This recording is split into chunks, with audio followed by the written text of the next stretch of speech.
Everyone wants an SUV, but not everyone wants a box on wheels.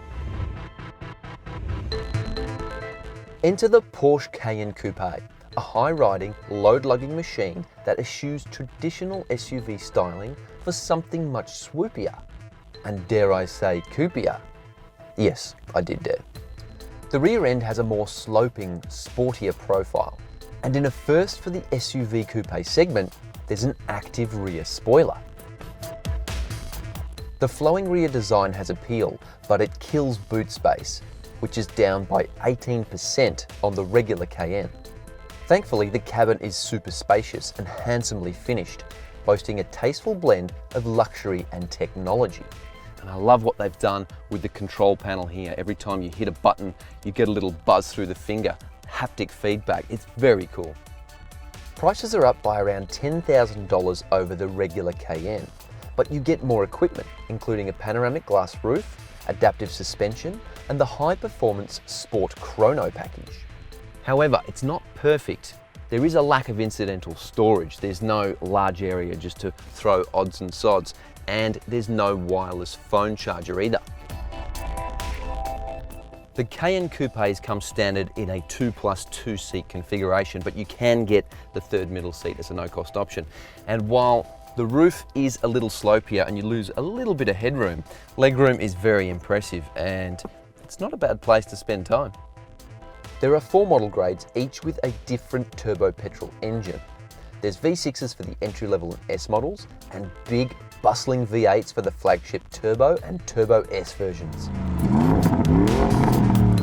Gear changes are affected by an 8-speed automatic from supplier ZF. The costly Turbo V8 model has a huge thirst for fuel, but when you nail the throttle, it absolutely slams you into the seat. The 0 to 100k sprint takes less than 4 seconds. But even the entry-level 3-litre Turbo V6 with 250 kilowatts has plenty of go. I'm almost thinking, unless you have to have that V8 rumble, it wouldn't be bad to settle for the V6. While the ballistic V8 delivers stratospheric acceleration, it ain't cheap. You'll pay more than $250,000 just for the privilege. And that super exhaust crackle on the V8, that'll cost you $6,000. I reckon if you're spending that much on the top shelf, big pumping machine, you kind of should get that as standard. The suspension is unchanged. Yes, the track is wider by 18 millimeters, but this doesn't seem to make any meaningful difference in the way it handles. Speaking of which, dynamics are this car's forte. It absolutely eats up the corners. It sits so flat when you're going through the bends, and the steering, absolutely fantastic. Feel, feedback, it is lovely to drive. It's also a pity that adaptive cruise control is not standard on any of the models, even the $250,000 plus turbo.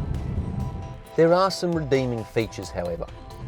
It's a little thing, but the steering wheel, exactly the same from the Porsche 911, is just lovely to hold, and it just kind of makes you feel like this is a bit of a special occasion. Ride comfort isn't amazing, even when the adaptive suspension is set to the softest mode. At the end of the day, the Porsche Cayenne Coupe is basically the same as the Cayenne.